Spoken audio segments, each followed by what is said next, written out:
பிணியும் எந்தனை கண்டால் நில்லாதோட நீ எனக் கருள்வாய். முருகன் உள்ள வந்தா முகம் அழகாயிரும்.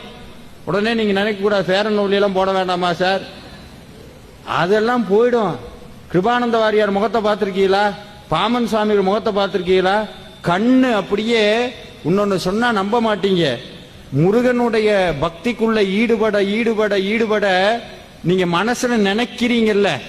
உதாரணத்துக்கு இது வேணும் இது வேண்டாம் அப்படின்னு ஏதோ ஒண்ணு வேணும்னு நினைச்சோம்னா அதே மாதிரி நடக்கும். அதே மாதிரி எள்ளு பிசகாம நடக்கும். என்ன நினைக்கிறோமோ அது நடக்கும். தப்பி தவிர ஏன்னா சபிச்சு விட்டோம்னு வைங்க, யாரையாவது சபிச்சுட்டோம். ஆனா முருகடியார்கள் யாரையும் சபிக்க கூடாது. நமக்கு எதிரியாவே இருந்தாலும் என்ன செய்யக்கூடாது?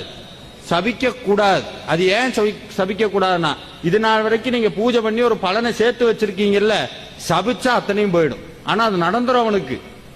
எக்காரணம் கொண்டு இருந்தாலும் சொல்றேன், முருகனை கும்பிடுறவங்க, முருகப்பெருமான பூஜிக்கிறவங்க, வேள்மாறல் பாராயணம் பண்றவங்க, திருப்புகள் படிக்கிறவங்க, வாய் திறந்து யாரையாவது ஒண்ணு நடக்கும்னா நடந்து போயிடும், நடந்துரும். அதனால எக்காரணம் கொண்டு என்ன சொல்லக்கூடாது? சபிக்க கூடாது. இதையே ரிவர்ஸ்ல சொல்றேன், எக்காரணம் கொண்டு உங்களுக்கும் அவநம்பிக்கையான வார்த்தையை எப்போதும் சொல்லாதீங்க.